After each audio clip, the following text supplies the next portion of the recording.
برنامه سیاسی و تحلیلی دیدگاه.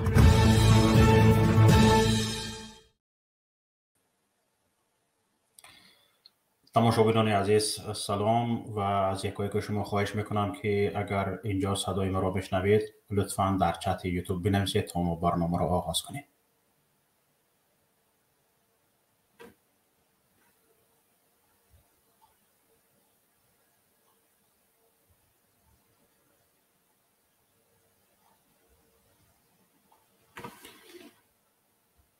السلام علیکم و رحمت الله و برکاته. حمد خدا را و درود بر پیشوای امت معلمی بشریت محمد مصطفی صلی الله علیه و سلم و درود و سلام به یکایک شما، به اهل خاندان شما، همدیاران، هموطنان، همزبانان عزیز و گرامی. خوش آمدید به برنامه دیدگاه. برنامه‌ای که در اینجا دیدگاه‌های بنده، دیدگاه‌های همکارانم گفته می شود. برنامه‌ای که در آن از هر چی ما نگران هستیم درباره آن اظهار نظر بشود. امروز صحبت ما تماشابینان عزیز درباره آن خواهد بود که چرا این گیرودارها بین تاجیکستان و روسیه به میان آمده ایستاده است. این دو کشوری که به مصلحت همدیگر کار نمی کردند، خصوصا تاجیکستان که خودش رئیس جمهوری تاجیکستان در قزاقستان با شکایت از رئیس جمهوری روسیه گفته بود ما شما هر چی گویید اجرا میکنیم، اما جانب روسیه خواهش های ما را اجرا نمی کند. ما میخواهیم که شما ما را احترام کنید. میخواتیم شتابی نس و وجالی. این را رئیس جمهوری تاجیکستان در قزاقستان گفته بود و همچنین اشاره به آن کرده بود که هر چیزی که روسیه از تاجیکستان درخواست میکند تاجیکستان اجرا میکند، تمام درخواست هایش را بدون استثنا. ولی از جانب روسیه درخواست هایی که از جانب تاجیکستان میشود نه همه وقت اجرا میشود. حتی به یک کنفرانس یا سیمپوزیوم وقتی که تاجیکستان دعوتنامه به روسیه میفرستد در سطح نهایت پایان نماینده های خودش را روسیه میفرستد. اما با اینکه آشکارا رئیس جمهوری تاجیکستان امامعلی رحمان در نشست قزاقستان گفت که تاجیکستان بدون چون و چرا همه گفته های روسیه را اجرا میکند، اما امروز میبینیم با وجود آنکه تاجیکستان همه گفته های روسیه را اجرا میکرده است، امروز یک مناسبت خنک، یک مناسبت سرد بین دو کشور به میان آمده است که هر دو هم میخواهند تمام فشنگ های خود را استفاده کنند تا جانب دیگر به گفته هایشان گوش دهند. خصوصا روسیه امروز بسیار کوشش دارد، جدی کوشش دارد که تاجیکستان را وادار به آن کند که به گفته های روسیه گوش کند. روسیه به همان جایی که انگشت اشاره نشان میدهد تاجیکستان به همان جا نگرد، اما تاجیکستان سرکشی میکند. امامعلی رحمان رئیس جمهوری تاجیکستان جانب روسیه را فرموده هایش را نادیده میگیرد، ناپسندی میکند. چرا؟ در برنامه امروزه میگوییم. همین چرا، به همین سوال چرا در برنامه همین روز جواب خواهیم گفت.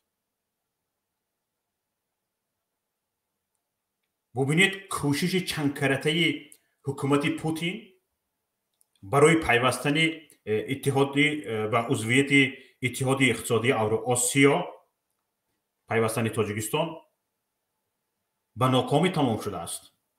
یعنی تاجیکستان رد میکند، میگوید ما عضو اتحاد اقتصادی اوراسیا نخواهیم شد. چرا؟ در این حالت ها اگر منفیت باشد، نه اینکه کشوری مبتکر دعوت میکند، نماینده میفرستند که بیایید به ما همراه شوید، بیایید به ما همراه شوید. اگر فایده می داشت، منفیت وجود می داشت، خود دیگر کشورها به کشور مؤسس احترامانه خواهش میکردند که ما رو هم به این اتحادتان بپیوندید. تا ما هم از این اتحاد شما بهره بگیریم، منفعت بگیریم. اما کار حالا برعکس است. خود مؤسس این اتحاد یعنی روسیه خواب به زاری، خواب به زوری، خواب به زر میخواهد در اطرافش دیگه کشورهای خرد متحد شوند. خصوصا حالا بیشتر کشورهای اتحاد دولت‌های مستقل عضو این اتحاد شده ایستادند و طول 8 سال است که از تاجیکستان طلب می شود که به عضویت این اقتصاد پیوندد، اما تاجیکستان رد می کند. شما ببینید چرا این طور شده ایستاده است. سال 2013 رو در یاد دارید، وقتی که تاجیکستان خواست که دیویزی 201 روسیه را وقتی که 2013 قرارداد به آخر رسید، میبایست دیویزی 201 روسیه یا تاجیکستان را ترک کند یا اینکه شرطنامه را تمدید کند.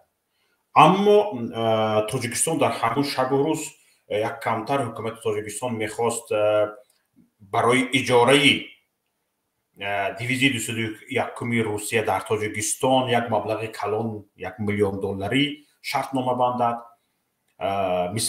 مثل همسایه قرقیزستان که تا به حال میلیون‌ها دلار از روسیه برای اجاره یعنی قسم حربی روسیه در تاجیکستان یعنی در قرقیزستان مبلغ میگیرد، اما تاجیکستان یگان چیز نمیگیرد. به فکرم 1 روبل یا $1 میگیرد، یعنی سیمبولیکی. اما کوشش داشت تاجیکستان. در رسانه ها میگفتند که تاجیکستان میخواهد در عوض اجاره دیویزی 201 روسیه از روسیه مبلغ بستاند. اما روسیه چیکار کرد؟ چیکار ماند که همون سال 2013 سال انتخابات پرزیدنتی بود، میبایست امامعلی رحمان پرزیدنت انتخاب میشد. چیکار کرد؟ چی تهدید کرد؟ چی ماند که گفته شد که تا 49 سال دیگر دیویزی 201 روسیه در تاجیکستان میماند، اما پولم نمیدهد. به این امامعلی رحمان راضی، حکومت تاجیکستان راضی. تمام. نه پول رویانده توانستند، نه گپشان را گذرانده توانستند، نه 5 سال نه 10 سال بلکه 49 سال، یعنی به نیم عصر دیویزی 201 روسیه در تاجیکستان میماندگی شد. دم دم حل کردند. انکنون حالا چی بلا زده است؟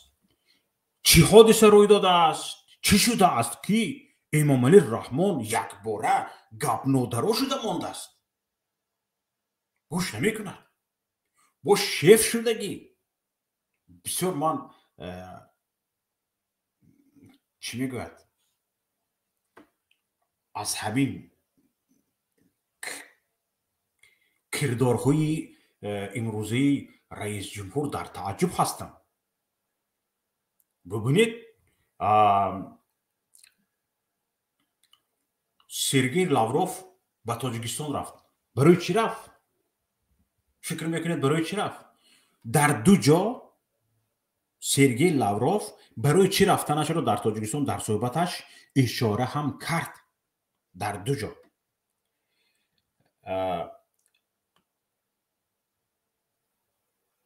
این در کجا بود؟ یکیش در دیویزی 201 روسیه در صحبت با نظامیان روسیه اشاره کرد که روسیه خواستگار این است که تاجیکستان منفعت‌های خودش را در پیوستن به اتحاد اقتصادی اوراسیا ببیند و همین گفته‌اش را در واخوری با دانشجویان دانشگاه سلاویانی روسیه و تاجیکستان که در دوشنبه است در آنجا هم ذکر کرد. در دو جا به پیوستن تاجیکستان به اتحاد اقتصادی اوراسیا سرگئی لاوروف اشاره کرد. اما خود سرگئی لاوروف با سرگئی لاوروف از یادم نرود همینجا ذکر کنم کلاکولسوف هم رفته بود، یعنی وزیر کارهای داخلی روسیه. اینها رو چیکار کردن؟ سرگئی لاوروف رو کی پیشواز گرفت به فکرتون؟ امامعلی رحمان؟ نه. سرگئی لاوروف وزیر کارهای خارجه روسیه است. هر هموزنش وزیر کارهای خارجی تاجیکستان سراج‌الدین مخردین مگر پیشواز گرفت؟ نه، معاونش، حتی معاون اولش نه. اگر اهمیت داده باشد بسیاری از مهمانان که به تاجیکستان میآیند تا همون پیش هواپیما، نزد هواپیما پایانداز انداخته میبرند، حتی پایانداز نانداختن به سرگئی لاوروف. هم تو یک پیشوازشون هم پیشواز تاجیکستان از سرگئی لاوروف بی‌نهایت خنک بود، سرد بود. سرگئی لاوروف وزیر کارهای خارجی روسیه، نماینده پوتین، برادر بزرگی تاجیکستان، شریک استراتژی تاجیکستان،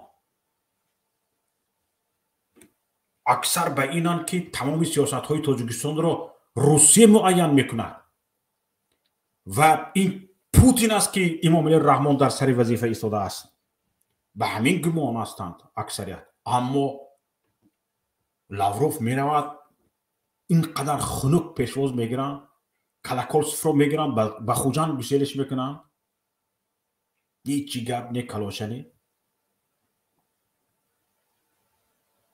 برای چی این خیل شد؟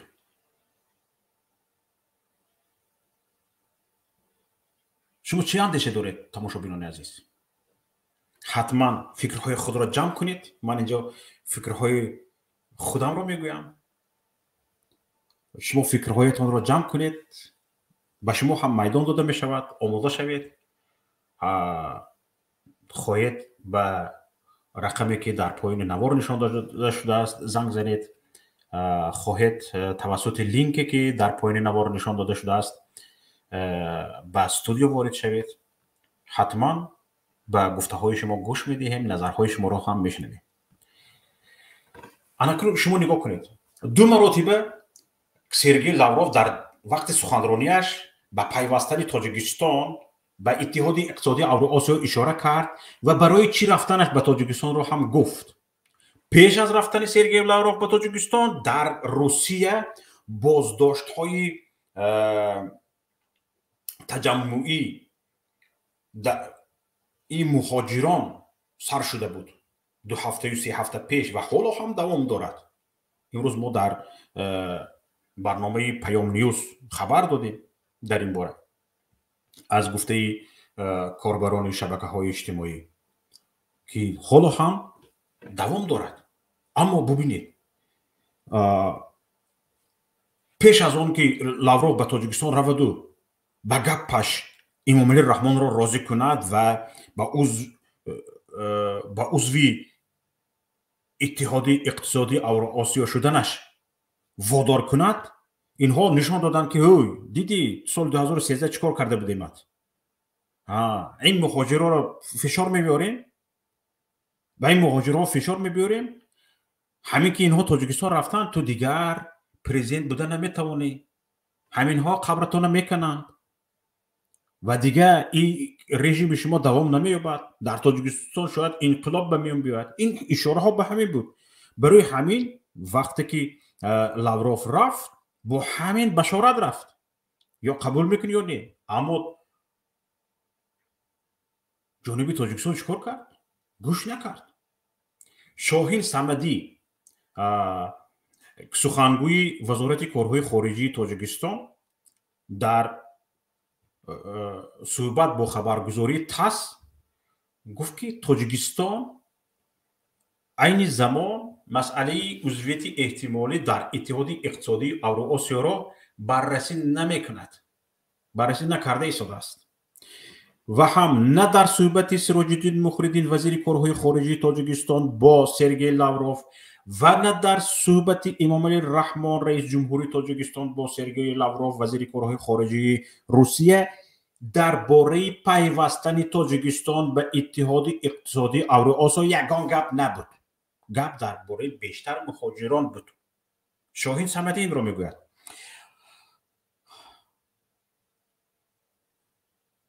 این یک شپاتی بر روی لاوروف و یک شپاتی کلانتر بر روی پوتین است.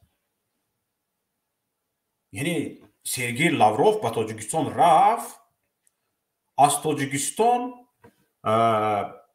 با دست خشک برگشت.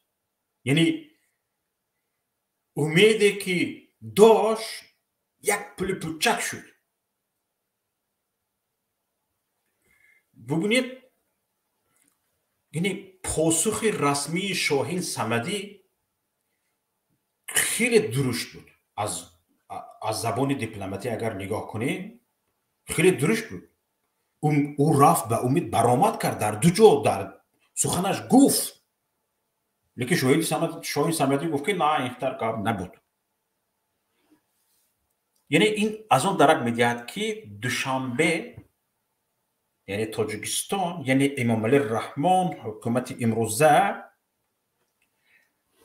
حتی به قیمت از دست دادن هزاران جای کاری مهاجران، حتی به قیمت آن که صدها مهاجران پیش لگد شوند، سرسری خور و رودکشار شوند، تاجیکستان به اتحاد اقتصادی اوراسیا پیوستنی نیست.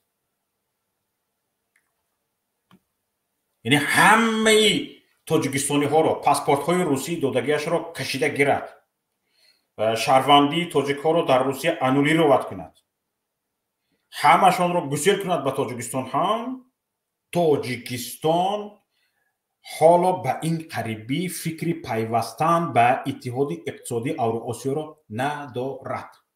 انا همین خیلی اشاره شد. انا همین خیلی وقت اشاره شد.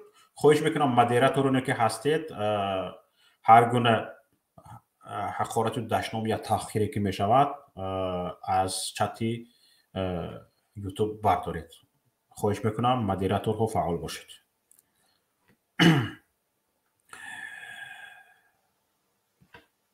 انا شما نگاه کنید،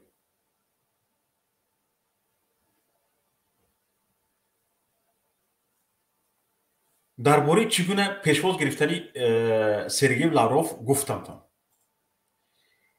درباره چگونه کلاکالوسوف رو به شهر گلستانی سوق بردنشان گفتم.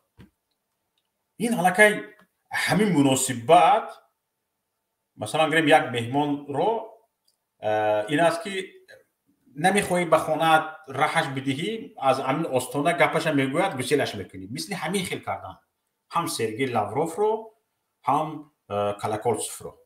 سرگئی لاوروف وزیر کارهای خارجی روسیه، کلاکالوسوف وزیر کارهای داخلی روسیه. گفتم که شاهین صمدی اساسا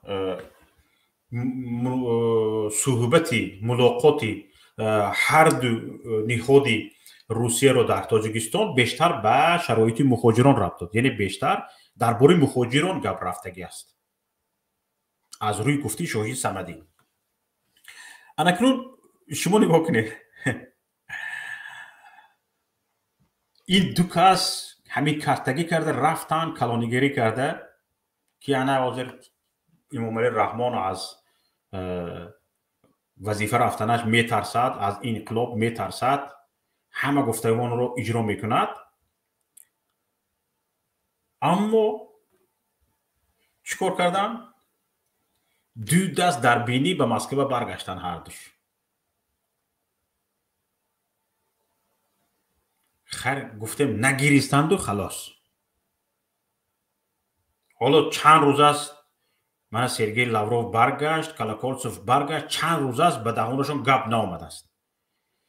گپشون که حالا که تماشابینان عزیز در روسیه فشار رو شکنجه بالای مهاجران کم که نشده است، این اشاره به آن میکند که گپ در تاجیکستان پختگی نیست. سفر سرگئی لاوروف به تاجیکستان بی‌قرار شدگی است. ببرار شده است. انا برای همین فشار مهاجران در روسیه ادامه دارد. حالا ببینید چرا تاجیکستان با همین قدر فشارها، با همین قدر گفت و شنیدها نمیخواهد به اتحاد اقتصادی اوراسیا پیوندد. سبب در چیست؟ کارشناسان میگویند که رقابت داخلی به نفع کشورهای خرد نیست. این شاید تاجیکستان میپیوندد بیشتر کشورهای بزرگ مثل روسیه و قزاقستان از این بیشتر فایده میگیرد، مثل قرقیزستان و تاجیکستان. برای این کشورهای میده شده نمیتواند از پیوستن به اتحاد اقتصادی اوراسیا فایده بگیرد. بعضی از کارشناسان همین خیلی میگن. یعنی برای چی این خیلی است؟ برای اون این خیلی است که تماشابینان عزیز، از مهمترین بخش‌های همکاری در اتحاد اقتصادی اوراسیا این سیستم یگانه گمرکی است. یعنی وقتی که تاجیکستان به اتحاد اقتصادی اوراسیا میپیوندد، با تاجیکستان کشورهایی که عضو اتحاد هستند و مال وارد میکنند باج گمرکی نمیسپارند. در این حالت که یکی از درآمدهای بودجه تاجیکستان از حساب گمرک است، ضرر میبیند.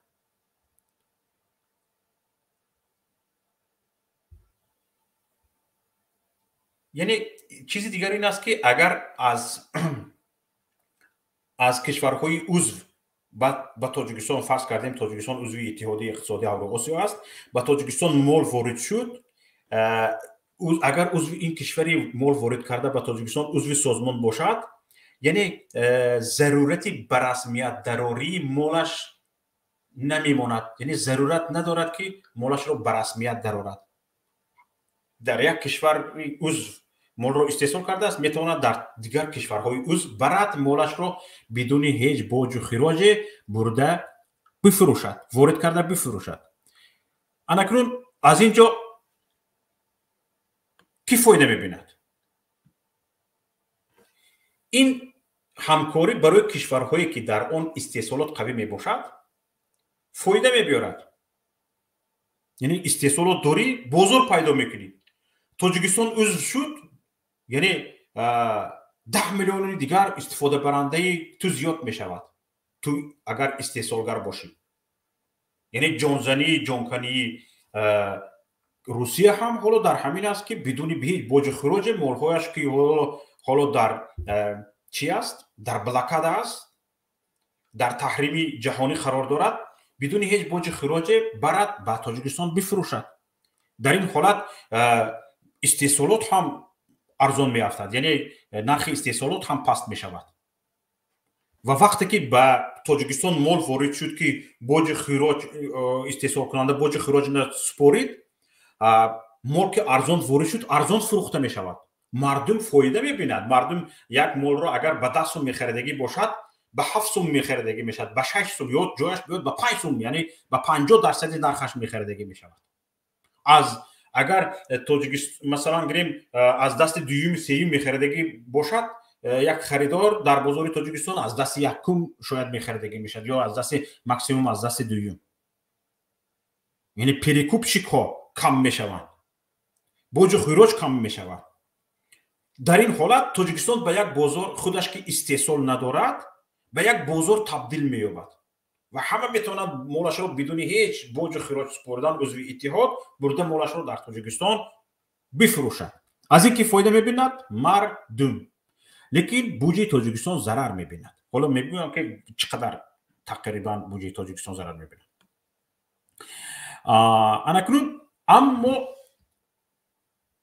اکنون ببینید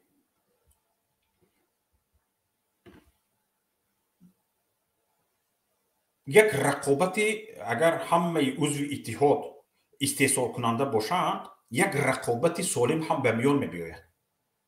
اما تاجیکستان که هیچ استحصال ندارد و در خارج به استحصالش خریدار ندارد، این مسئله به تاجیکستان صدق نمیکند. یعنی این مسئله به تاجیکستان نکسایزه، دخل ندارد. در تاجیکستان استحصالات نه تنها ضعیف است بلکه تقریبا وجود ندارد. بیدگیش هم یعنی استحصالات بودگی هم در حالت رقابت بازاری در حالت این رقابت ها ضرر کم میبیند.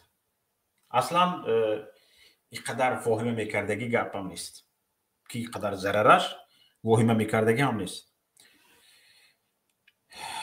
شاید فایده بیند. خیلی که گفتم مثال گریم اگر به تاجیکستان که اساساً کشوری وارد کننده است مال وارد شود مال ارزان فروخته می شود. حالا هم همین شب روز هم 3.5 برابری صادراتش تاجیکستان واردات دارد. یعنی تاجیکستان مثل یک بازار است که همه میبرند در اونجا چیزشان رو میفروشن، از اینجا هیچ چیزی میگرفتگی نیست. ببینید تاجیکستان حالا مثل یک بازار است. استحصالات که ندارد، استحصالات به طلبات جوابگو که ندارد، تاجیکستان مثل یک بازار است. همه میبرند چیزشون رو میفروشند اما از تاجیکستان چیزی میگرفتگی ندارند. برای همین هم مثلا بگیم چیزی رقابت پذیر که تاجیکستان ندارد، یعنی اگر ترسد که من مثلا بگیم در بازار اتحادی اقتصادی اوراسیا مولم رو فروخته نمیتونم، این ریسک هم تاجیکستان ندارد. یعنی از این حراسش بیهوده است. اگر بگیم که از این حراسیده تاجیکستان ایستاده است، چرا میترسد؟ چیزی که از دست دادن ندارد یا که برای رقابت کردن با کشورهای اتحادی اقتصادی اوراسیا یگان چیز ندارد، یعنی ریسک وجود ندارد. چرا میترسد؟ همه مولش رو میبرند، ارزون میفروشند. اگر حکومت رو اختصار کنیم به نظر نگیریم، مردم به نرخ ارزان میخرد. انکنون فقط اینجا حکومت از چی ضرر میبیند؟ از اونه که بوج گمرکی نمیستاند. یک قسم معینی بودجه کشور، تقریبا 20% بودجه کشور از حساب چی پر می شود؟ از حساب همین بوج گمرکی پر می شود. چون 3.5 برابری صادرات تاجیکستان واردات است. همه این بوج گمرکی می سپارند. یعنی 20% بودجه تاجیکستان رو چی پر میکند؟ بوج گمرکی پر میکند. اما شاید 10% همین 20% یعنی 50% بوج گمرکی به غیر کشورهای عضو اتحاد اقتصادی اوراسیا راست بیاید، فقط 10%ش به کشورهای عضو اتحاد اقتصادی اوراسیا راست بیاید. در این حالت یعنی همگی تاجیکستان اگر گوییم که از بوج گمرکی هم ضرر میبیند، گوییم شاید 10% ضرر بیند. 10%ش در جایش ایستاده است. این هم ضرری اینقدر وایبه میکردگی نیست. پس چرا تاجیکستان به اتحادیه اقتصادی اوراسیا نمیپیوندد، عضو نمیشود؟ چرا؟ یک بهانه کرده ایستاده است تاجیکستان. حالا 8 سال باز میگوید که ما تجربه کشورهای همسایه‌ای که به اتحاد اقتصادی اوراسیا پیوستند ما آموخته ایستادیم، اگر بینیم که فایده آور باشد حتما وارد میشویم، حتما به این میپیوندیم. یکی از مثال های تاجیکستان این کشور همسایه قرقیزستان است و دیگرش شاید قزاقستان باشد. لیکن ببینید حالا اگر به گفته تاجیکستان نگاه کنیم، 8 سال می شود که 8 سال شده است که تاجیکستان تجربه پیوستن قرقیزستان به اتحاد اقتصادی اوراسیا را می آموزد. درباره پیوستن قرقیزستان به اتحاد اقتصادی اوراسیا قسمی از کارشناسان گفتند که قرقیزستان ضرر کرده است و اما میبینیم که نه اونقدر ضرر کرده است قرقیزستان هم. ببینید در خود همین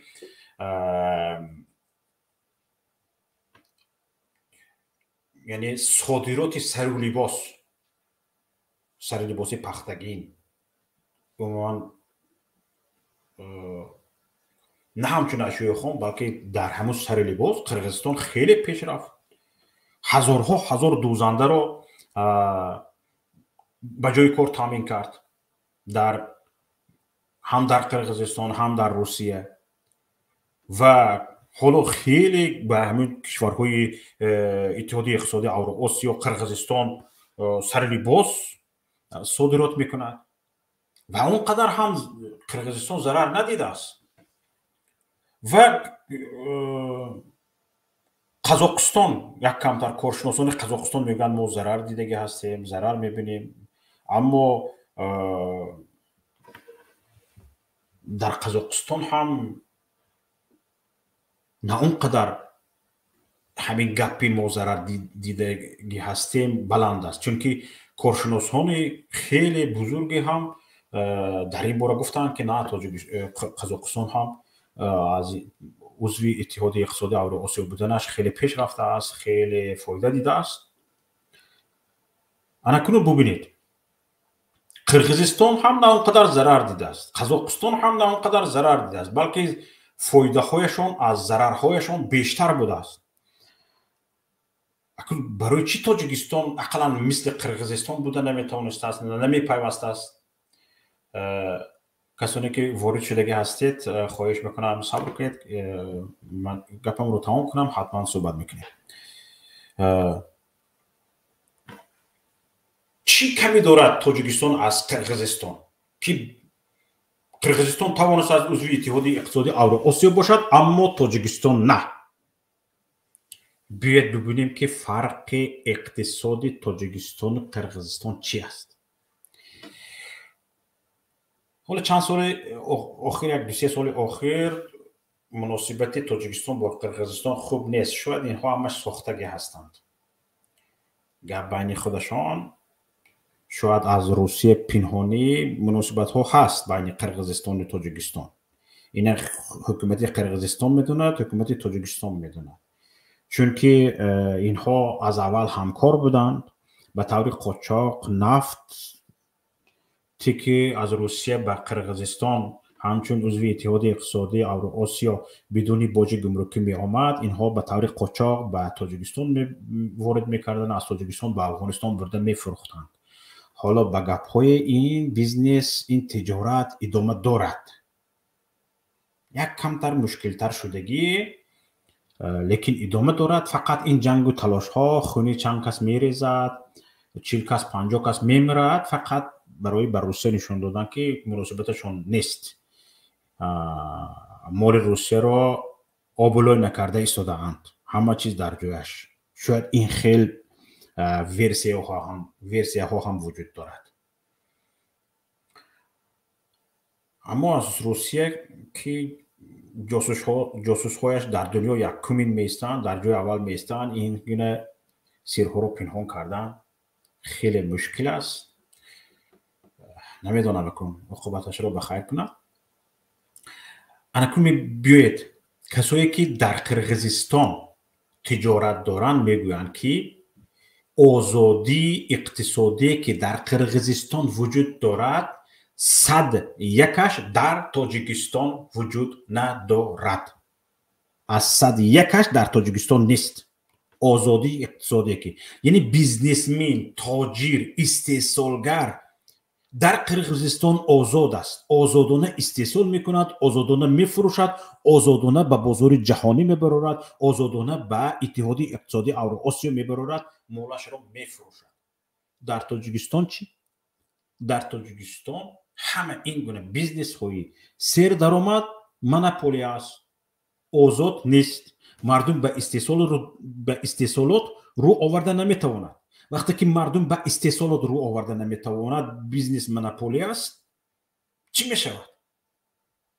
کسایی که مونوپولیست هستند نمیخواهند تجارت های بزرگی که بازار از آن خودشان، تمام تاجیکستان از آن خودشان، هر چیزی که میدراید به اجازت آنها میدراید، هر چیزی که فروخته میشود به اجازت آنها فروخته میشود، به اجازت مونوپولیستان.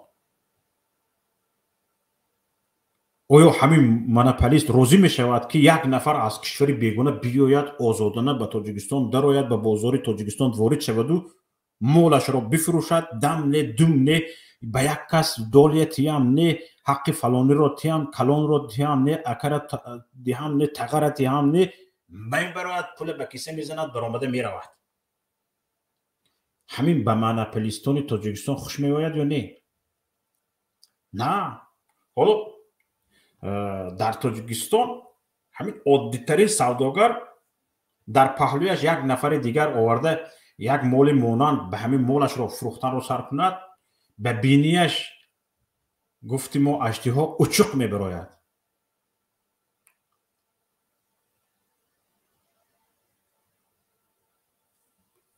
انکنون این مناپلیستان، این نهنگ‌های بزرگی که در تاجیکستان هستند، اساساً گرد و اطراف خودی امامعلی رحمان رئیس جمهوری تاجیکستان هستند.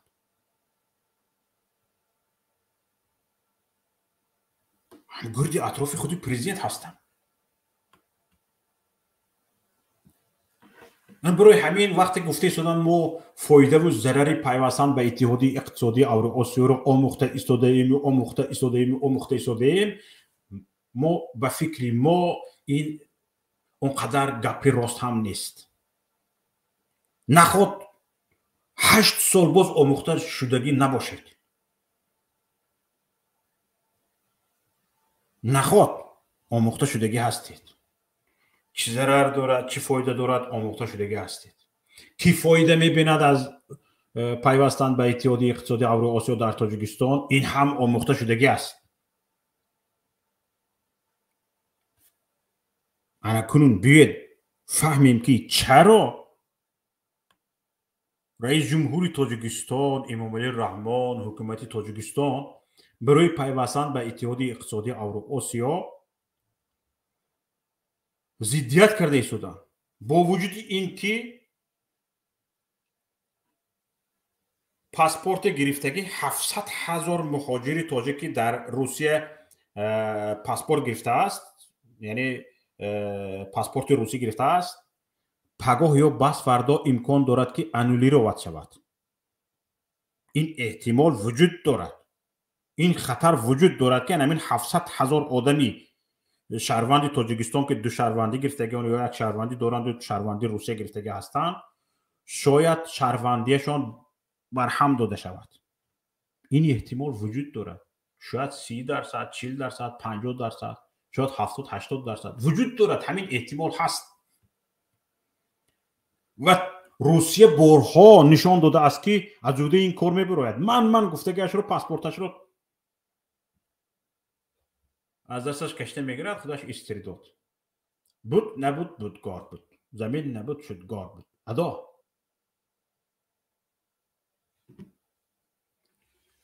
اما تاجیکستان پروا کرده ایستاده است میرو؟ نه، همش رو دفع کن همینجا بیایدن همینجا به گرسنگی مرد هم من عضو اتحادیه اقتصادی اوراسیا نمیشم.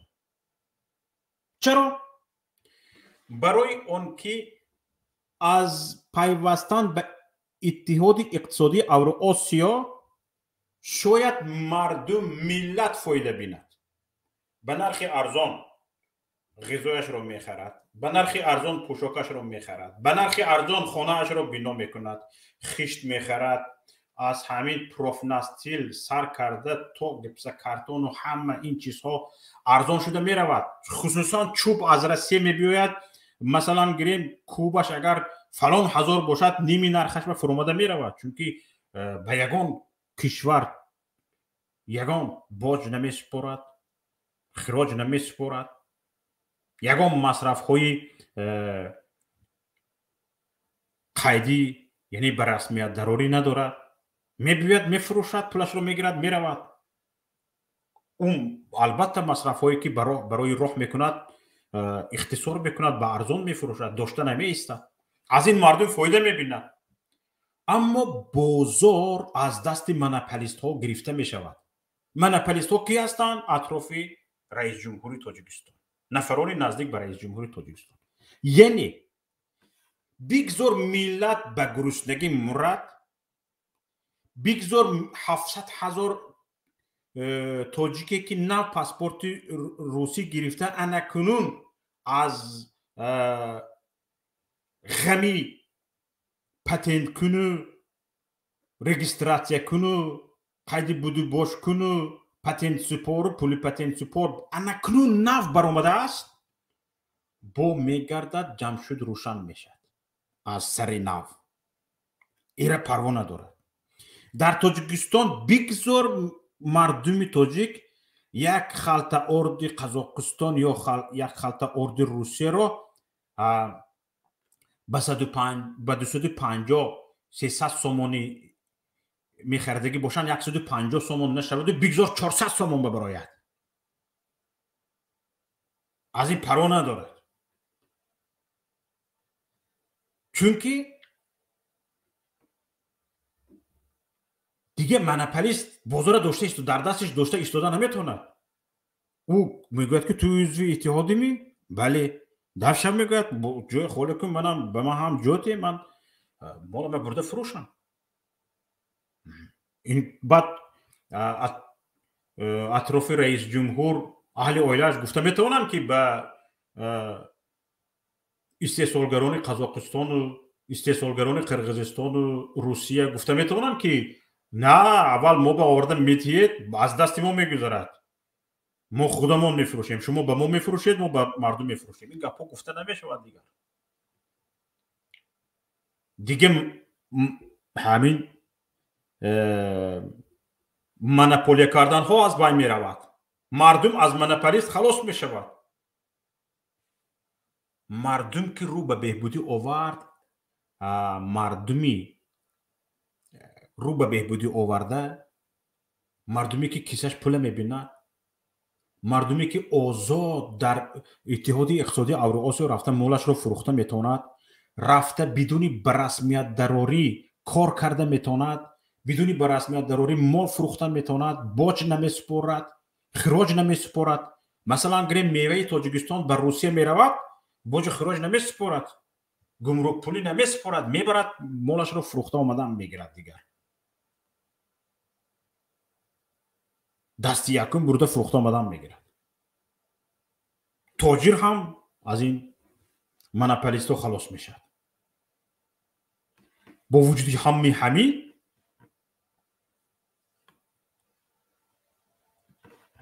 چرا منفیتی ملت از جانب امام علی رحمان و تیمش و اهل خانوادهش به اینوبت گرفته نمی شود برای آن که در این منفیت اهل عائله رئیس جمهور نیست. نه منفیت رئیس جمهور هست نه پسرش نه دخترش نه خویش تبارش نه منفیت فراز همه اینها برباد فلک شده می روند. انا بعد قند تخورو خونی مردم مکیدن دوام ده.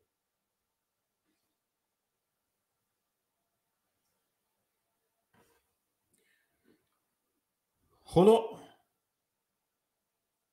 امروز است فردا است این گونه اتحادها به میان میبیاید دیگه با او رسمی کنه به منپلیست بودن و یعنی 10 میلیون اهالی کشور را بازار خود دانستن و یعنی خریدار خود دانستن ها و تنها خریدار خود نگاه داشتن ها دور دوام نمی کند. برای اینکه رقابت های زیاد به پیش می بیاید تاجیکستان چی کار میکند چی کار نمی کند مجبور است که استحصال کند و استحصالش را فروشد و برای استحصال باید بازار داشتگی باشد. برای همین خار به پای منپلیستان اطراف رئیس جمهور خریده شده ایستاده است. انا برای همین با وجود همین کلفت های مهاجران با وجود همین تهدید های روسیه امروز امام علی رحمان لاوروف را پسند نکرد کلاکورس را پسند نکرد. آنها دو دست خالی در بینی به روسیه برگشتند. چرا میتوانست پسند کند؟ گارانتی را از خطای گرفتگی است. به نزدیکی یادتون باشد امامعلی رحمان خطای رفت. حالا گفتیم که روسیه این تهدید رو هم کرده میتوند که شاید به دست روسیه در تاجیکستان انقلاب شود. این تجربه ها شدگی است. شاید به دست روسیه مثلا گریم خیزش مردمی به میان بیاید، چون این فشنگ ها رو دارد. تا 3 میلیون اهالی تاجیکستان در روسیه زندگی میکنند. میتوند این کار رو کنند. توسط تلویزیون، توسط وسایل اخباری عامه در روسیه یک ضد امامعلی رحمان و تیمش پروپاگاندا رو سر میکند. در یک ماه مردم مخشوی میشود. حالا این گپ های موزه ایستادگی هیچ نیست.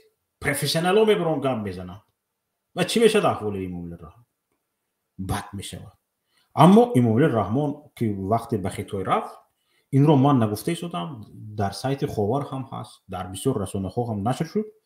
امامعلی رحمان از حکومت چین، حکومت خطای گارانتی در تاجیکستان روی ندادن انقلاب های رنگه رو گرفت آمده است. یعنی خطای به امامعلی رحمان گارانتی دادگی است که در تاجیکستان از انقلاب شدن ها، از ضد خستن ها بر ضد حکومت پیشگیری میکند و ان همین دلش رو پر کردگی است. بیملال لاوروف رو پسیلت کرده شده است، کلاکولسوف رو هم، و دیگه حالا کلان گپ رفته شده است. از این مرده رفتنی مهاجرها هم پروانه دارد. انا سبب همین است. و بعضی چیزهای دیگر هست که اینجا من وقت شما رو نمیگیرم. کسایی که میخواهید به ما پیوندید، گپتون رو بگویید. یک چند کس وارد شدن، خارج شدن، وارد شدن، خارج شدن. من اینجا آشکار میگویم، حالا نمیبینم یگان نفر که در نوبت باشد و صحبت کردنی باشد. دقیقه چند با انتظاری شما میمانم که یگان نفر شاید گفتنی باشد و چیزی گفتنی باشد و ناامیدش نکنم. با همین برنامه رو با آخر میرسانیم. حالا محمد تقایف وارد شدن، برادر عزیز رو پیوست کنید، خودشان رو بالا کنید. السلام علیکم و رحمت الله و برکاته. برادر عزیز، شاعر مردمی که بسیار با شعرهای سفیدشان در شبکه‌های اجتماعی مشهور هستند، هر روزه فعال هستند. همین آدم من فکر میکنم چی وقت یافته خوراک میخوردگی باشد، چی وقت خواب میرفتگی باشد، در شبکه اجتماعی 24 ساعت فعال. فرمایید برادر عزیز، استخوان دارد یا نه؟ سوال جواب شد بعد صدایشان نیست. امیدوارم خوب هستید. صدایتون نیست.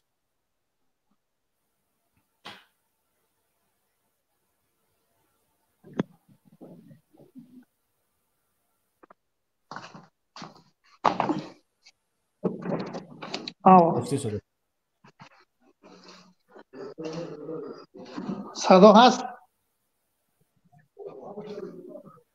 آماده شده استش گپ زده شدن، فقط صدا نیست.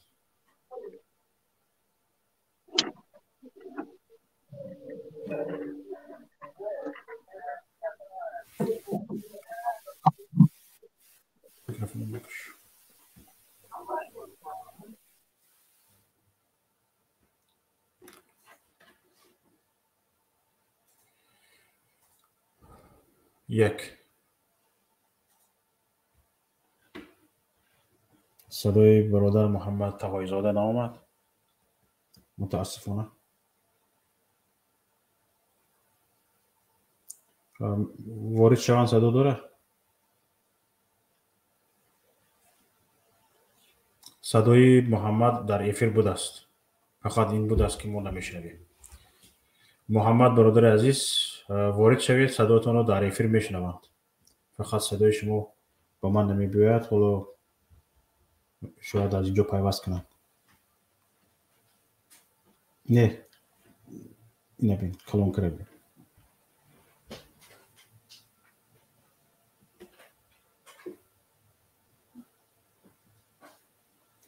پیوست کن اینجا بین.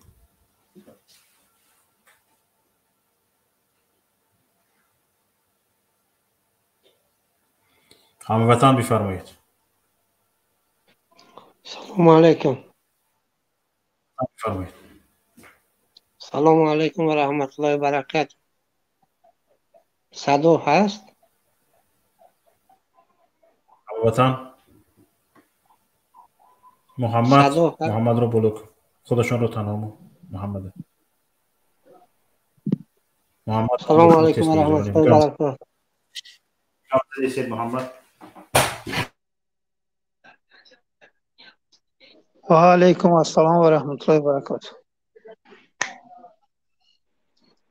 صدا هست؟ بفرمایید. بله بله صدای شما میآید. بله. تحلیل های برادر شوکت رو هلکش کرد.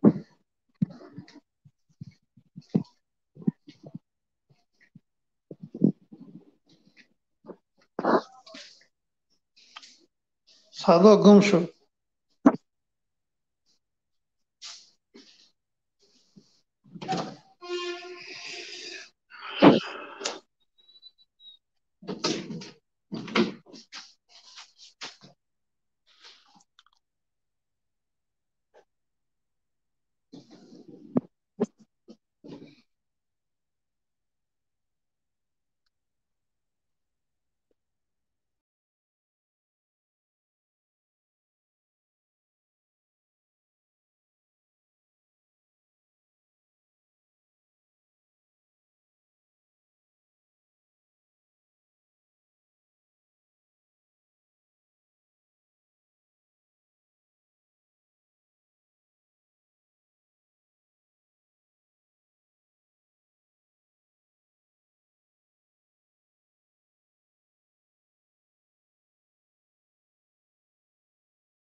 تهران پیوست کن چی صداشون هست یعنی تهران گپ زنید. السلام علیکم و شوکت. و علیکم السلام و رحمت الله و برکاته. صدا رو کمتر پست کن. تشکر زیاد برادر عزیز. برادر محمد ما شما رو رنج دادیم. اگر فرصت داشته باشید دوباره پیوست شوید. برادر تهران بفرمایید.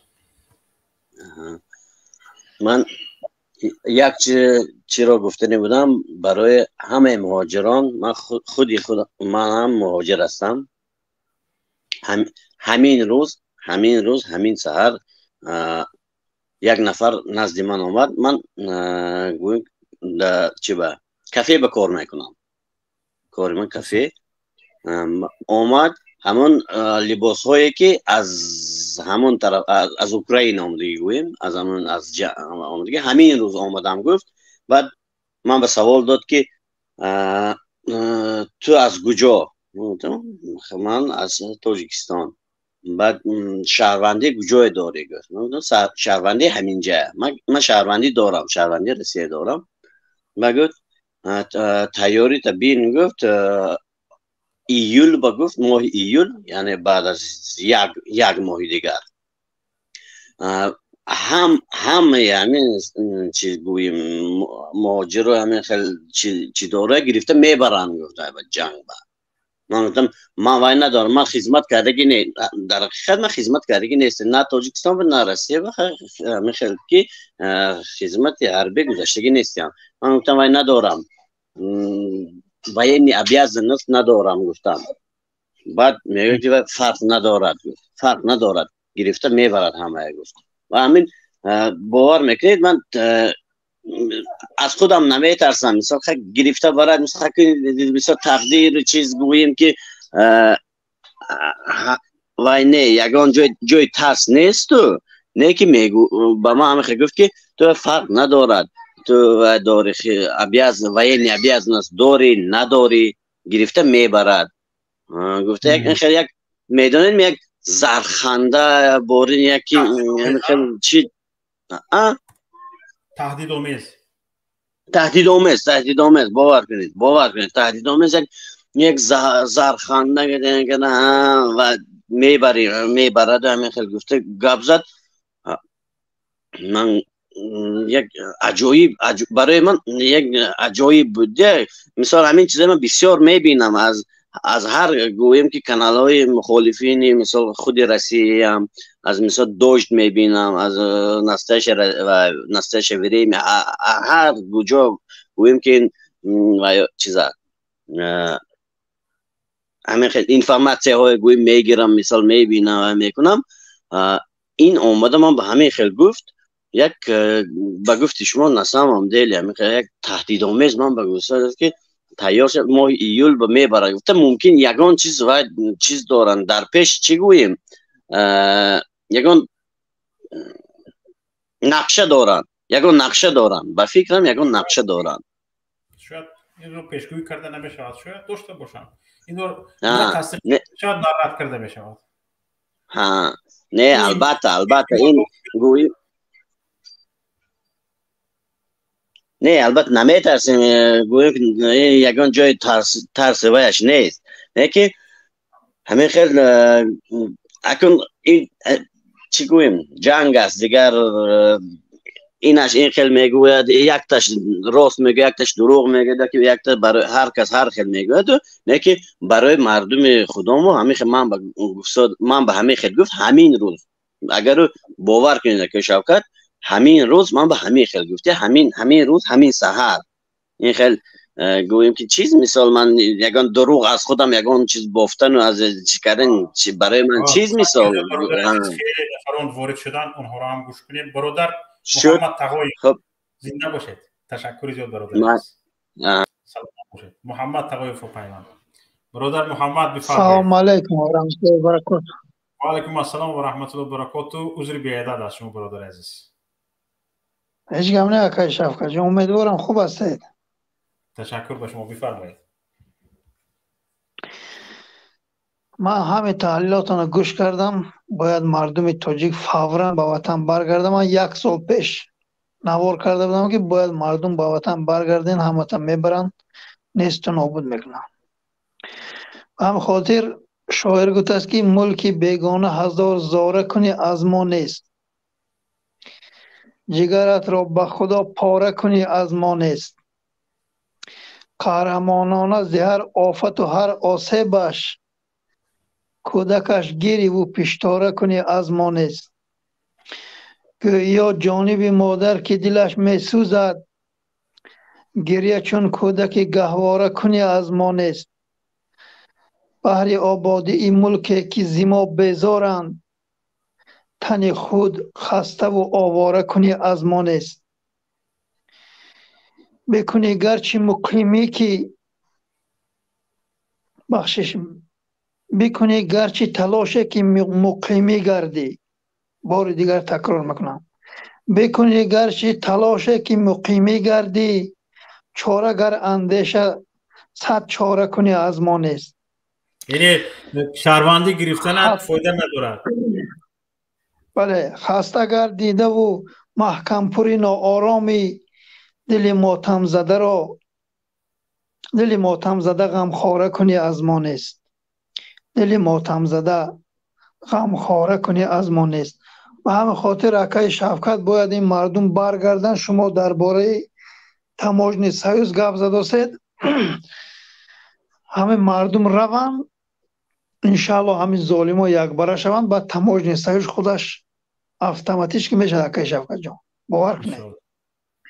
همین ولادیمیر پوتین به من مراجعت کرد امروز که هم باید دیپورت کنه خیلی عذاب نتید یا دیپورت کنه یا وقت یک هفته 10 روز وقت مردم خودش میبره.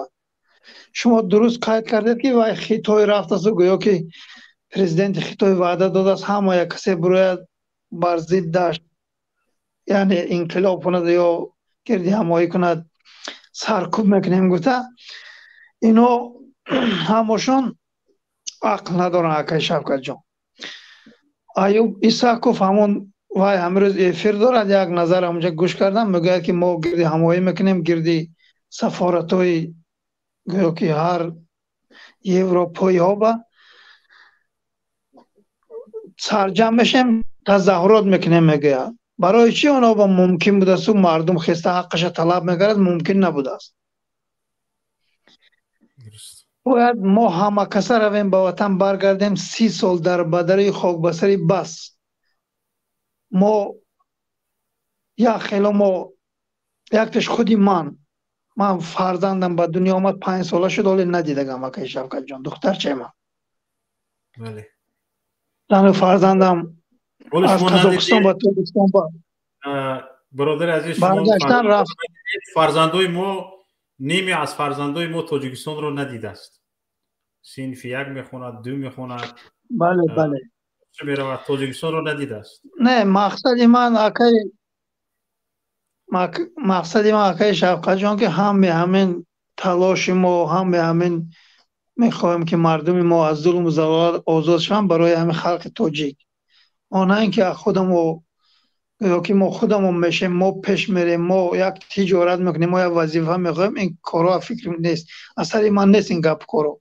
من میخوام که خیلی که ما حاضر گشت اگه همین دولت ها با آزاد هم کس با اختیار خودش میگرده. من 2 سال شد من همجا الحمدلله یک بار ملیسه نپرسیده تو چی حال داری رای رو پوری ملیسه یک بار نماز خوانده بودم چی کردم ماشیناشون هم من کردن گپ زدن دیدن که من خواب کردن گشته برفتن دیگر آدم بود ماشین به وای فریاد کردن و من گفتم اما چی های رای گرین که ماشین ها طوری که نمیبیند اواری میشد و یا میخواستم من کتی همین گپ فهمونن دیدن که من بند گشته رفتم. اگر باید توجیه می بود چیکار میکرد می آمد جای نماز میکن میگریفت در زندانی قزاقستان وقتی که نماز میخوندیم میدرامدن جای نمازهای کنده همش گرفته میرفتن حتی که پاتومانم میکشید میگرفت میبرفت.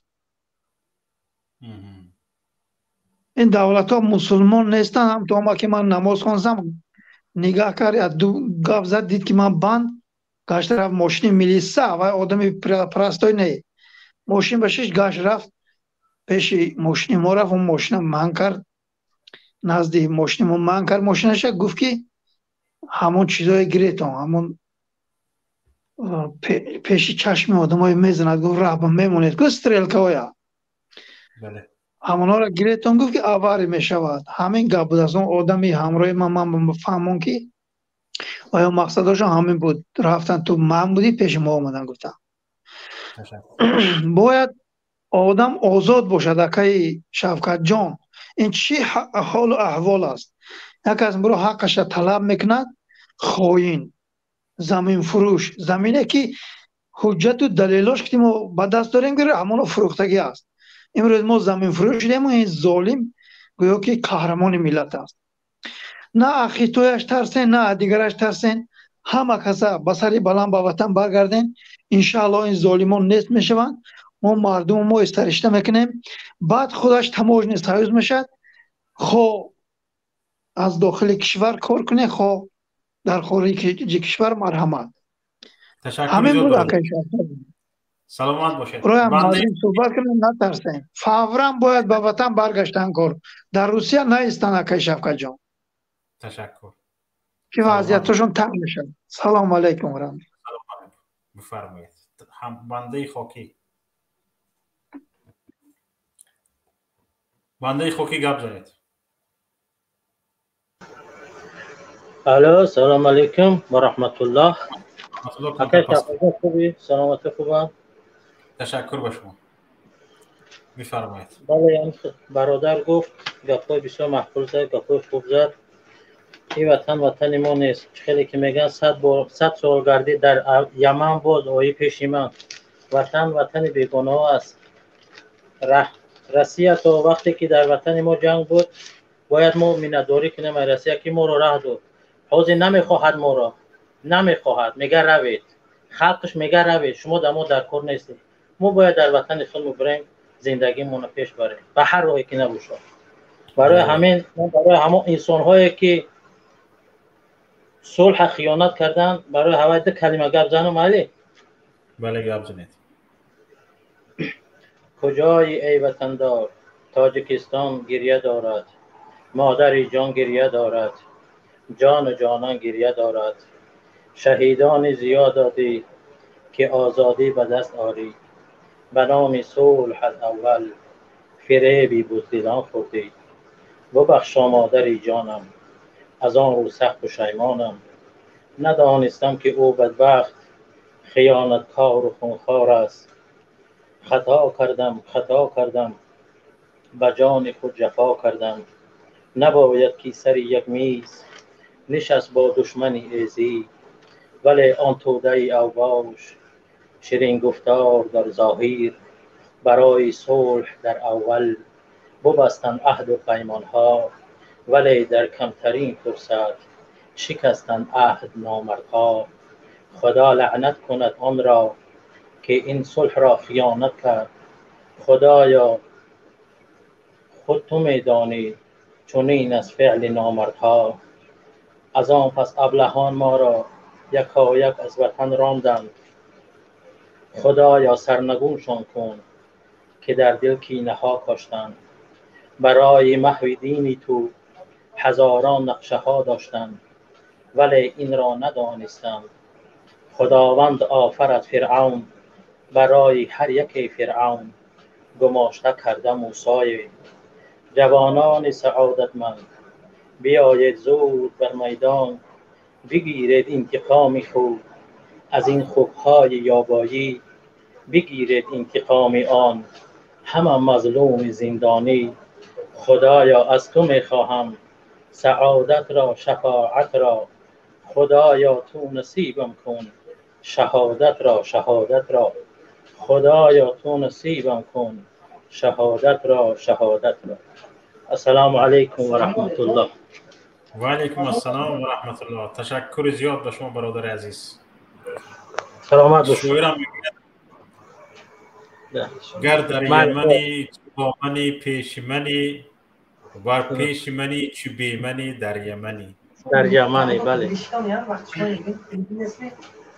بله درست از گفتید. دوری های دور این ما هستیم که قدر قیمت وطن رو میدونیم. این ما هستیم که به بوی خاک وطن زاریم. این ما هستیم که میخواهیم هرچی زودتر، هرچی تیزتر، امروز یا فردا خاک وطن را بوی کشیم، بشمیم. بله. اما آنهایی که در وطن هستند میخواهند که هرچی زودتر آنهایی که در وطن هستند در بدر شوند، بی وطن شوند و تمام تاجیکستان بازاری آنها باشد. فقط تاجیکستان. حالا موضوع امروزه ما این است که همین یک توده خاص میخواهند تمام تاجیکستان بازار خودشان باشد، هیچ کس خلل نرساند. در این بازار مال کالایشان را به چند پول خواهند بفروشند، خریدار به نرخ آنها معین کرده. اوکی شوکت جان، برای هم طرفدارایی که از حکومت ظالم طرفداری میکنند میگویند که شما هیچگاه به پیروزی نمیرسید. من به همونا گفتنی هستم که همون قدم اولینی که من برداشتم، همون قدم اولین من اوج پیروز شدگیم. برای که در راه راست هستم، در راه دزدی نیستم، در راه فاحشگی نیستم. فقط دلم خونم دلم میتپه برای آزادی ملت. کفن سفید رو در تن کردیم. خدا اوجه ما را پیروز گردانده است. خب امروز هستیم، خب امی آزادی را به چشم میبینیم یا نمیبینیم، عقیده ما آزادی است، برای خدا برای ملت است. الکی ما پیروز هستیم. السلام علیکم. سلامت باشید. هموطن بفرمایید. السلام علیکم و رحمت الله و برکاته. و علیکم السلام و رحمت الله. بفرمایید برادر عزیز. صدا چخیل است؟ صدایتون به نهایت خوب است. رنگ در روش گفته های شما چند نقطه را میخواستم که عرض نمایم.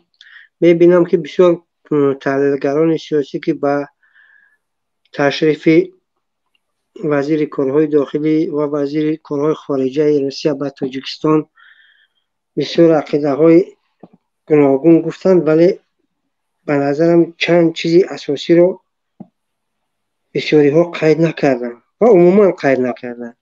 بسیار خوب میشد که در همین برنامه ما شما قید میکردید. صدا هست؟ هست صدا، بفرمایید. من رو میشنوید؟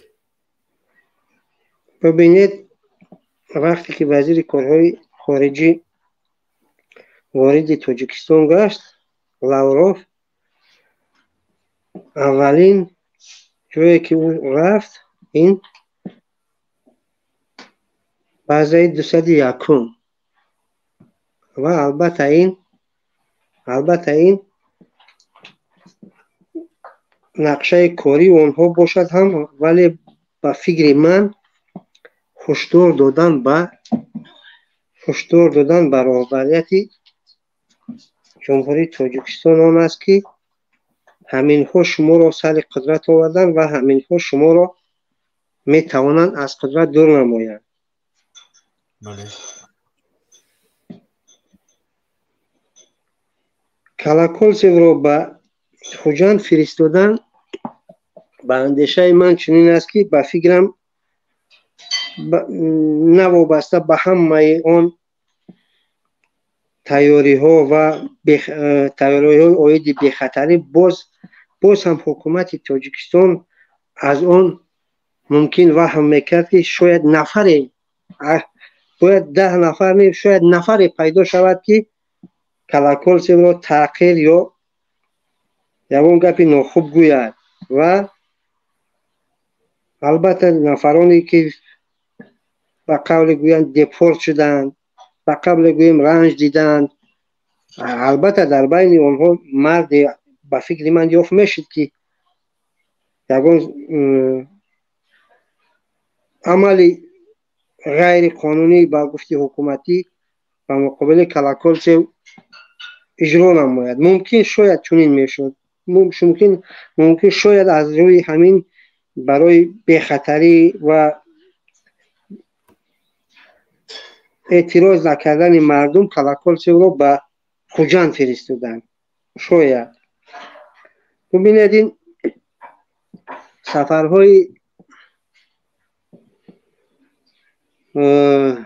نمایندگان والا مقام روسیه هم از ساختار قدرتی و هم وزیر کارهای خارجه باز از آن ممکن دلالت کند که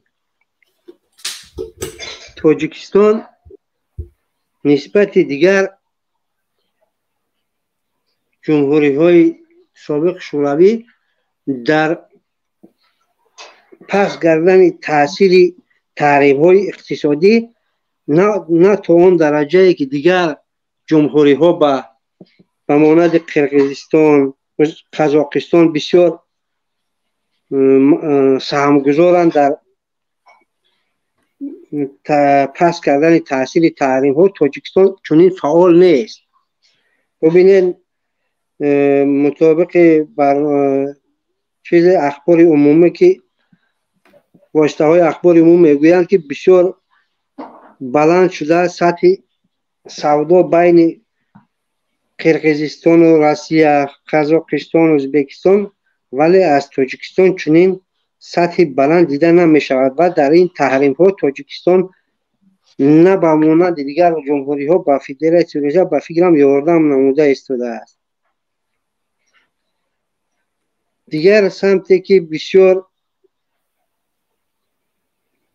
فدراسیون روسیه را به تشویش آورده است، البته این میباشد که تاجیکستان نه وابسته به آن که با طالبان داد و گرفت اقتصادی دارد، ولی در سیاست با طالبان در تضاد است و جبهه مقاومت را تا آن امکانیت هایی که دارد دستگیری نموده ایستاده است. ولی فدراسیون روسیه از جمهوری های سابق شوروی طلب دارد که مناسبت را با طالبان خوب نمایند. همه جمهوری های سابق با طالبان گفته شنید و مناسبت برقرار کرده ایستادند، ولی تاجیکستان نه. این هم یک واسطه آن است که رهبریت روسیه را خشمگین نموده است.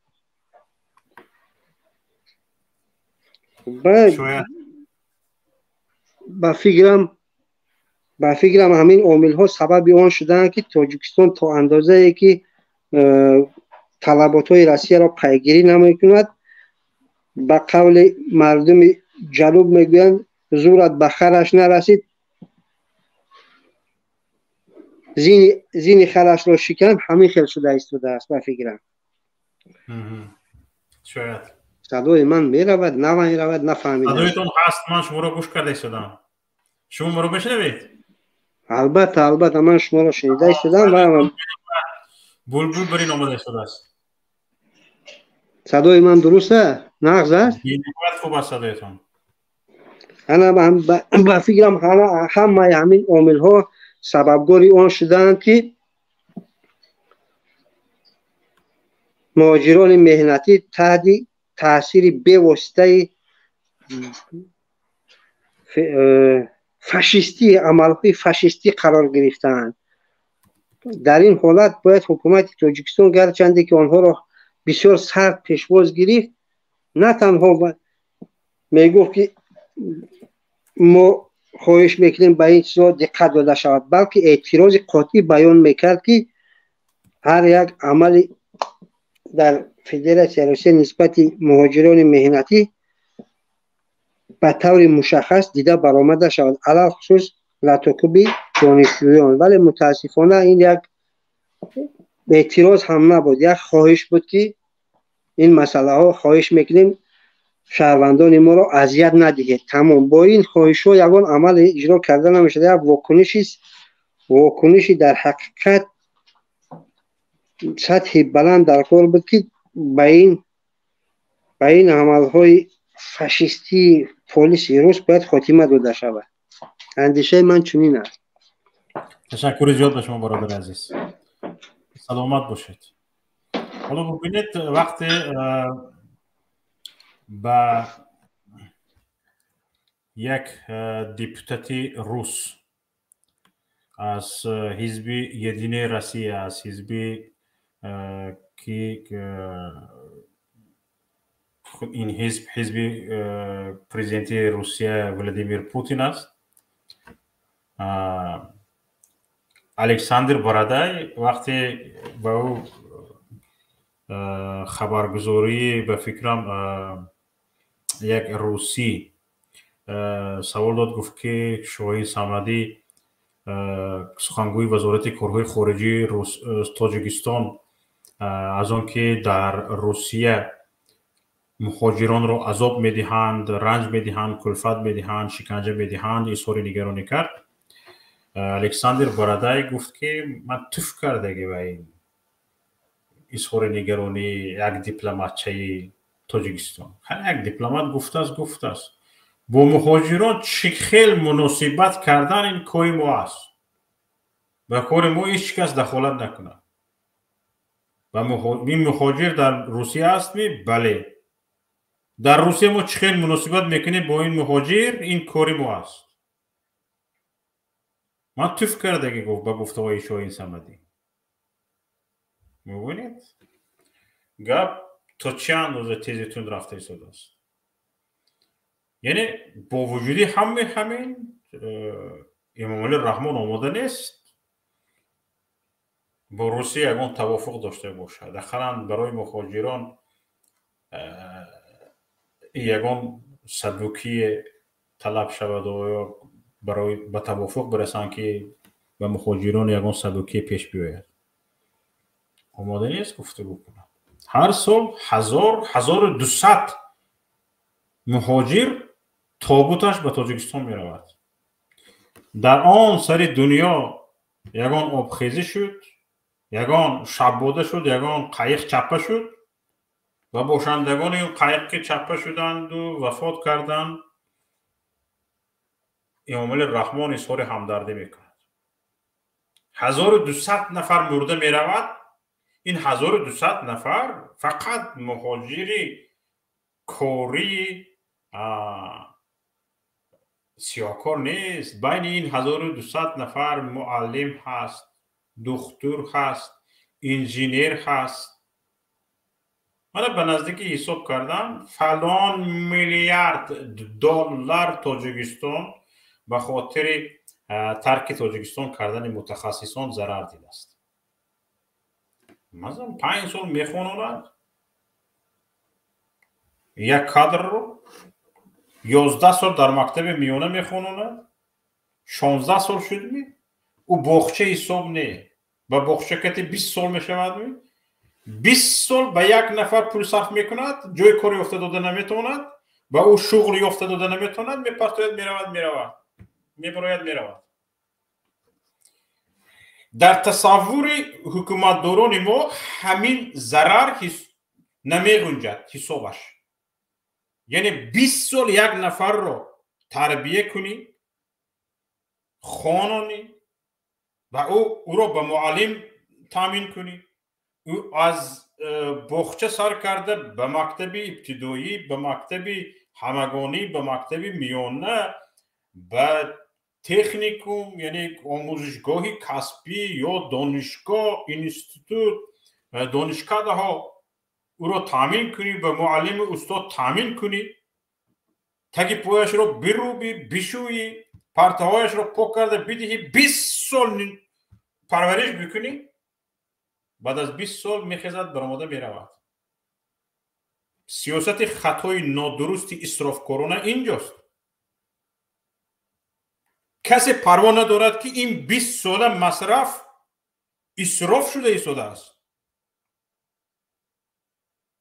معلم میپرتوید میرود مهاجر میشود، مهندس میپرتوید میرود مهاجر میشود.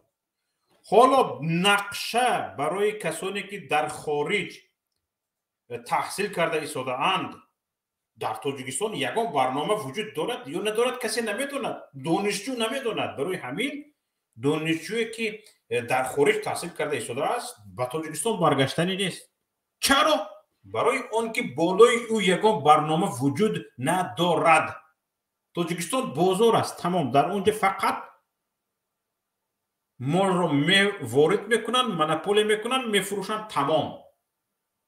یک نفر مرد شود و 1 لیتر بنزین از خارج به تاجیکستان وارد کرده فروشد.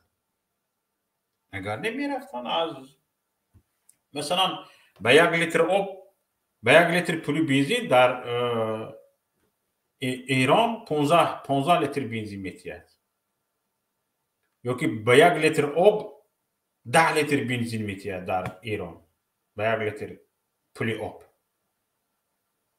بازارها بزرگ میشدن، کلان میشدن، میرفتن. اگر منپولی نمی بود، شریک ها معین نمی بود، بازارها معین نمی بود، میرفتن بازارها کلان شدن و کی خواهد از کجا خواهد آورده میفروخت.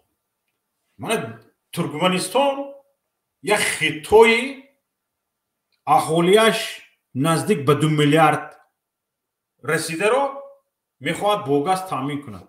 80% گازش رو میخواهد به ترکمنستان به خطای بفروشد. چرا یک تاجیکستانی اهالیش 10 میلیون نفره نمیتواند از ترکمنستان گاز وارد کند و اهالیش رو تامین کند؟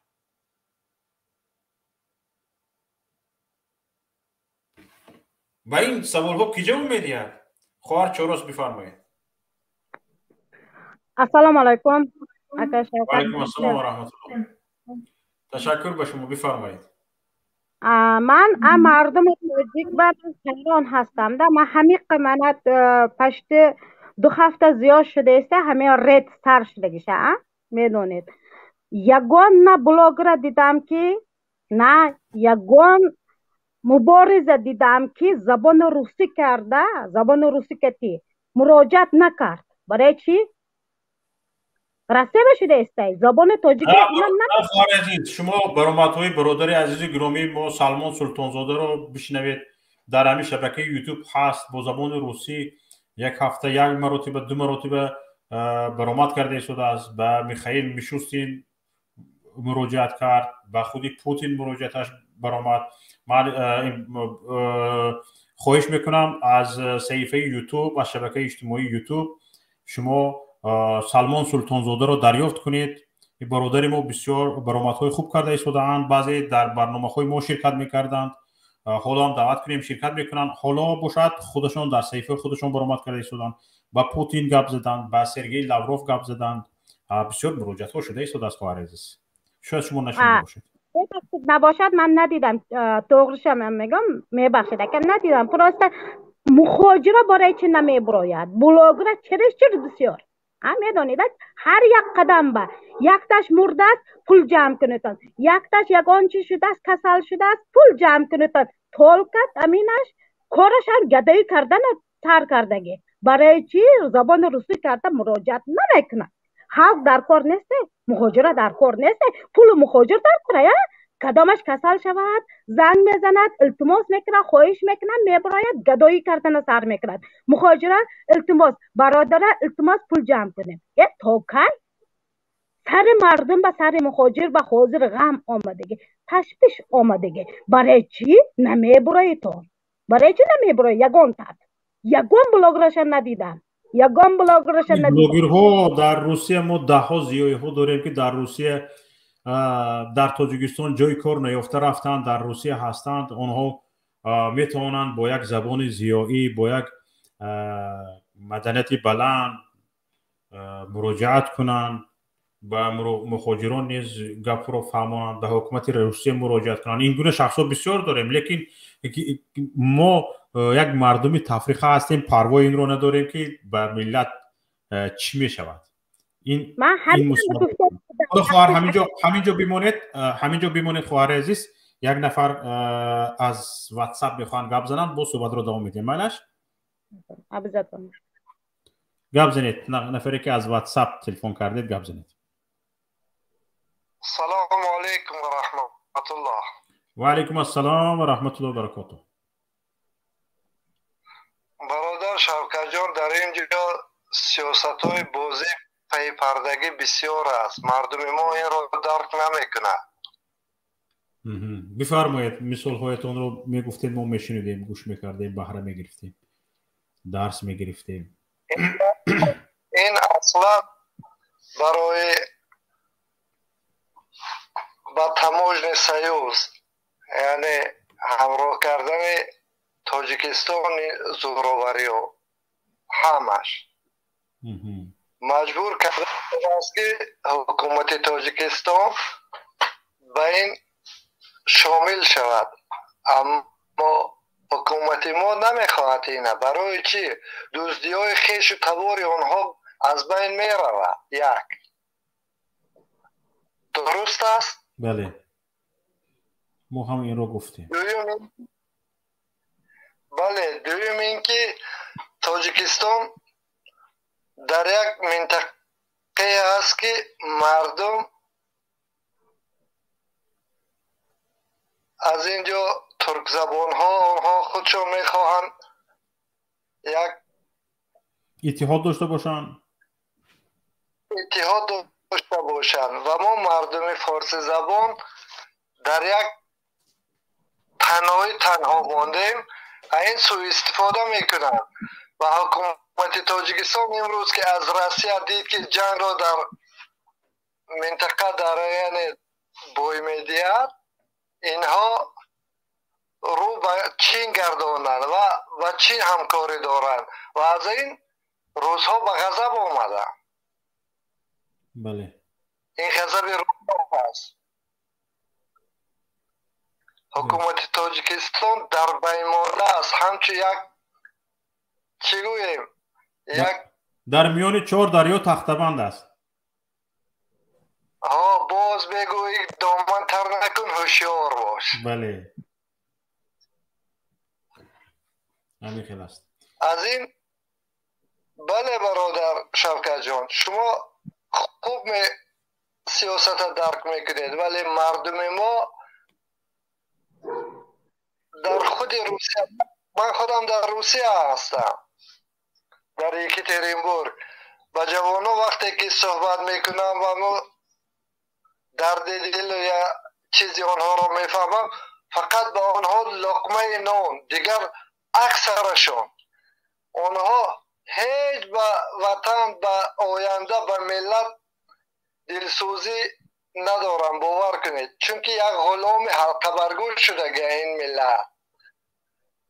امروز نان یابم، فردا من پروا ندارم. این خیلی نمیشود. جوان شما هوشیار باشید، آینده این ملت به دست شما است.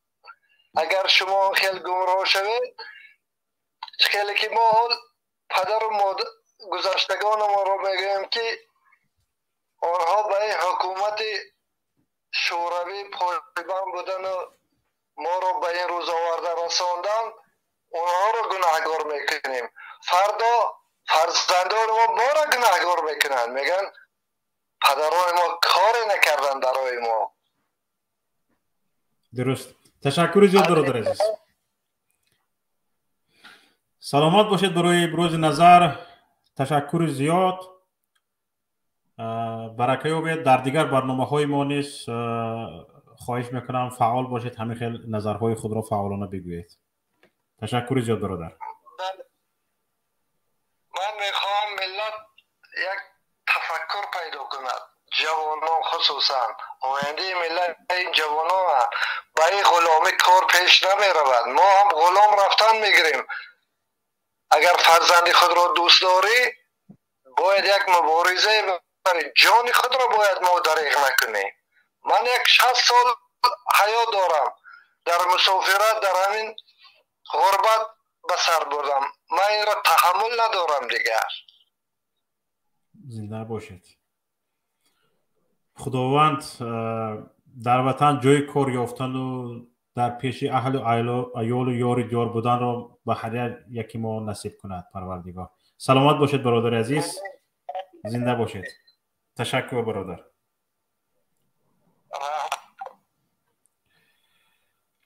خواهر چاروس بفرمایید، صحبت را ادامه دهید.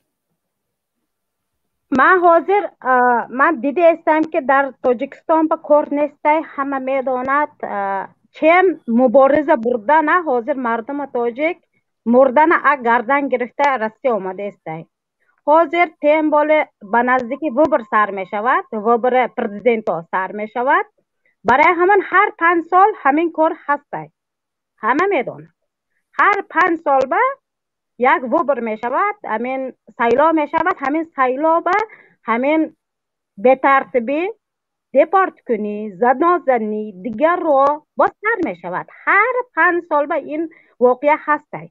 نه که حاضر تاجیک شده است، ازبکاره هم خپیده است، قرغزاره هم خپیده است، اینا خپای پکه، اینا پکه خپای. دوغره حاضر ما سر برداشتیم، حال کمه این سر برداشتنی ما حال کمه. من حاضر یک پیشنهاد من میکنم، ممکن باشد مردم تاجیک بلوگ را خواهش میکنم زبان روسی کتی همه تان میدانیتان، زبان روس را بخیزیتان گپ زنیتان، آخی خواهش کنیتان پرزیدنت همه روسیه با ولادیمیر پوتین با خواهش کنیتان برایتان گپ خودتان نگویتان. این جای یگان چیز نیست آخی.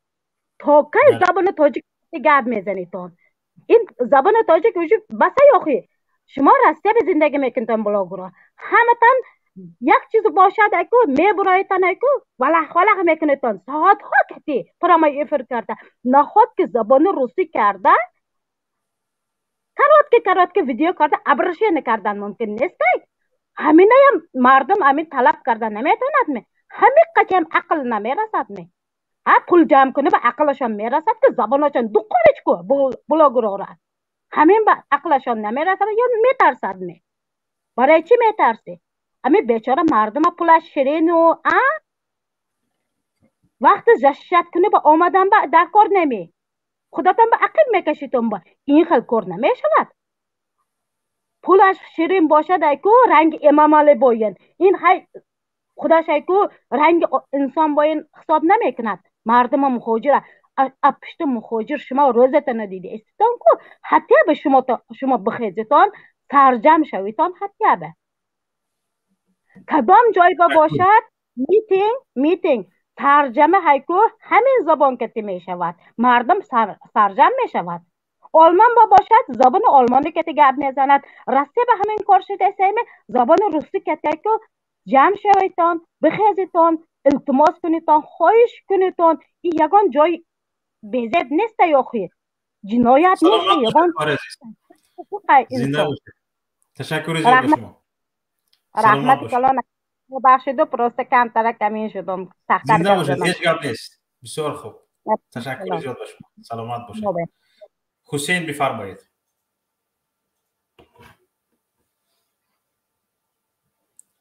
حسین بفرمایید ما شما رو گوش میکنیم حسین هستید سلام علیکم و علیکم السلام و رحمت الله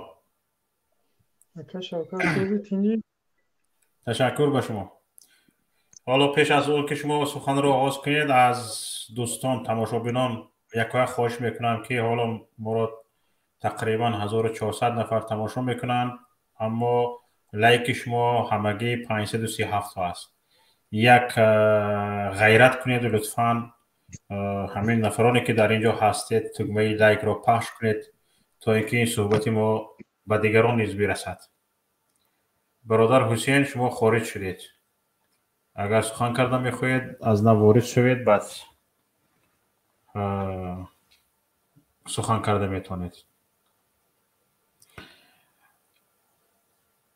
خواهش میکنم از یکایی که شما تکمه لایک رو پخش کنید تا این صحبت ما به دیگران نیز برسد در توپ برایت و کسانی که از صحبت ما خبر نداشتند با خبر شوند و با این صحبت ما با این بحث ما پیوندند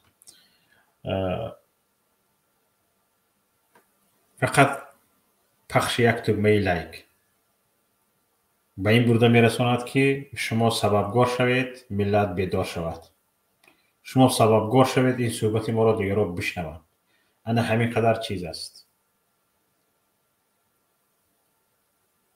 خواهش از یکایی که شما این تکمه را پخش کنید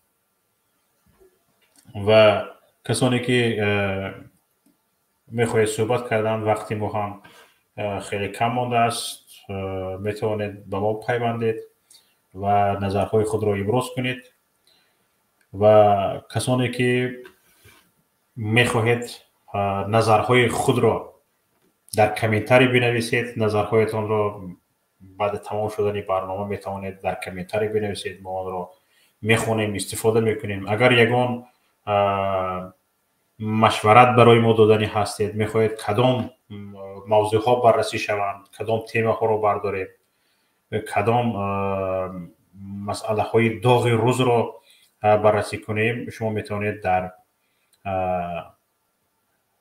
چت یوتیوب یا که در زیر نوار در کامنتاری بنویسید ما از آن استفاده میکنیم حالا که نفری سخن میکردگی نیست وقتی ما هم که با آخر رسیده است من یک شما رو به الله پاک به خداوند کریم منان میسپارم از خداوند کریم منان طلب این را دارم که دیگه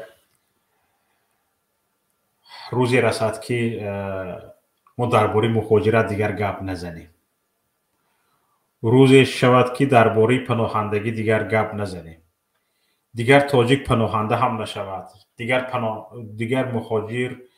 دیگر تاجیک مهاجر هم نشود فرزند تاجیک مهاجر نشود زن تاجیک مهاجر نشود دختر تاجیک مهاجر نشود مادر تاجیک مهاجر نشود حالا همین صحبتی که با شما کرده ایستادم در خانه دیگر مادرم است در خاک اروپا من در خانه مادرم با شما صحبت دارم مادر 75 ساله من مهاجر است. داد از دست رژیم امام علی رحمان.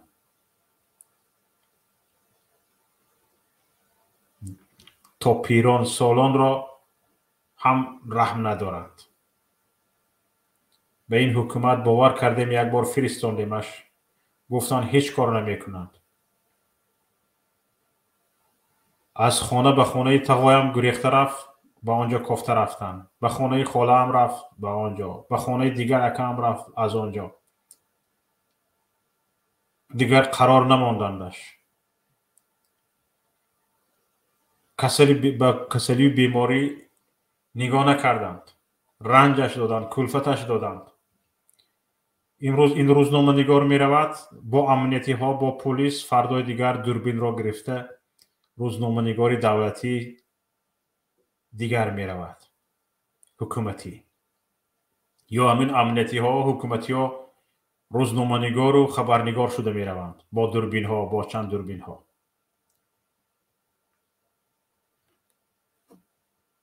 دیگه در 75 سالگی مادر بیچاره من مهاجر است. پناهنده در خاک اروپا است.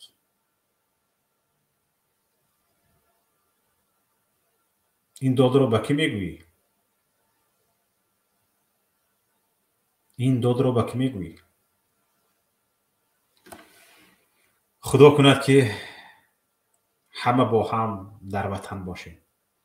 خدا کند که دیگر از این سرکوب شدن ها، شکنجه شدن ها، پیش لگت شدن ها دیگر شکایت نکنیم. خدا کند که همه بحث های ما درباره آبادی وطن باشد، درباره پیشرفت باشد. دیگر از بیچاره نالی ها هم بگذریم. سلامت و سربلند پیروز باشید. تماشابینان عزیز، با شما بودم شوکت محمد در برنامه دیدگاه. برنامه های دیگری ما را در شبکه یوتیوبی پیام تیوی، در شبکه ماهواره تلویزیونی پیام تیوی پیگیری کنید. همچنین این گونه تحلیل های ما و خبرهای روزمره ما را در سایت پیام تیوی که پیام نقطه نیست است پیگیری کنید و هر روز ما خبرهای مهم را با زبان روسی و با زبان تاجیکی در شبکه یوتیوبی پیام تیوی پخش میکنیم و همچنین در شبکه ماهواره پیام تیوی نشر میکنیم که در آخر برنامه نشانی شبکه ماهواره پیام تیوی را میگذاریم. شما میتونید آن را قید کرده گیرید و در پرابلیکس یا همون ماهواره خود آن را نصب کنید، یعنی استنافکه کنید و از برنامه های ما بهره گیرید. همه برنامه های مخالفین شبکه ها در شبکه ماهواره پیام تیوی پخش می شوند. بی بهره نمانید. سلامت و سربلند و پیروز باشید. از مدیراتور خواهش میکنم که کاربران تکنیکی همان نشانه ماهواره را پخش کنند تا شما قید کرده گیرید و در ماهواره های خود نصب کنید تا در خانه های خود بدون هیچ ترافیک اینترنتی ما را تماشا کنید. سلامت باشید.